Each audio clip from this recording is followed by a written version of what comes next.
اگر وہ مجھے مخاطب نہ کرتی تو شاید میں کیاریوں میں کھلے پھولوں کو تکتی رہتی۔ میں چونکی، کچھ نہیں رضیہ، یوں ہی ذرا سر میں درد ہے۔ غلط، سر ہی میں درد ہوتا تب بھی مجھ سے باتیں کیے بغیر تمہیں چین نہ ملتا۔ کالج بھی دیر میں پہنچی ہو اور سر کو سلام بھی نہیں کیا، کچھ تو ہے۔ دیکھو، میری طرف دیکھو، اگر تمہارے ذہن پر کوئی وزن ہے تو اسے اتار پھینکو۔ مجھے بتاؤ کہ آخر تم اتنی اداس کیوں ہو؟ میں نے اداس نظریں اٹھائی اور اپنی بہت ہی عزیز سہیلی کو دیکھا۔ ایک ہمدرد کو قریب پا کر میں نے ایک آہ سرد بھری اور پھر ضبط کا وہ بندھن میرے آنسو کے ذریعے ٹوٹ گیا جسے میں نے محض ابو اور امی کا حوصلہ بڑھانے کے لیے جوڑا ہوا تھا۔ الفت، رضیہ نے مجھے لپٹا لیا۔ تم رو رہی ہو؟ خدارا بتاؤ مجھے آخر معاملہ کیا ہے؟ میں نے دوپٹے کے پلو سے اپنے آنسو پونچھے اور کتاب سے ہاتھ نکال کر رضیہ کو تھما دیا۔ پورے کالج میں ہماری دوستی 14ویں کے چاند کی روشنی کی طرح مانی جاتی تھی۔ رضیہ نے عجیب سی نظروں سے میری طرف دیکھا اور پھر خط پڑھنے لگی۔ تو یہ بات ہے، تمہارا چہرہ اس بات کی غمازی کر رہا ہے کہ تم عقیل کو دل کی گہرائی سے چاہتی ہو۔ ارے دفع کرو عقیل کو، تم وہ سدا بہار پھول ہو جس کے گرد کئی بورے بناتے ہوئے پھریں گے۔ نہیں رضیہ، ایسی باتیں نہ کرو۔ عورت اپنی زندگی میں صرف ایک ہی بار ایک ہی مرد کو چاہتی ہے۔ میرا آغاز بھی عقیل اور اختتام بھی عقیل ہے۔ میں یہ صدمہ برداشت کر بھی لوں، لیکن میرے والدین اس قدر حساس ہیں کہ وہ اندر ہی اندر گھٹ کر مر جائیں گے۔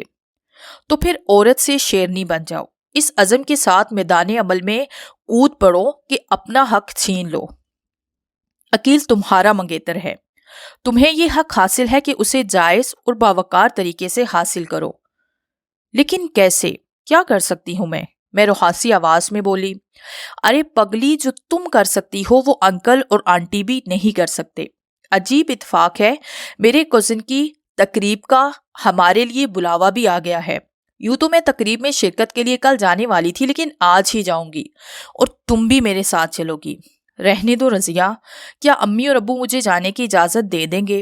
ضرور دیں گے، یہ بات تو مجھ پر چھوڑ دو، آخر مجھے بھی تو وہ اپنی بیٹی ہی سمجھتے ہیں۔ چلو اٹھو، پیریڈ شروع ہوا چاہتا ہے، بالکل فریش ہو جاؤ۔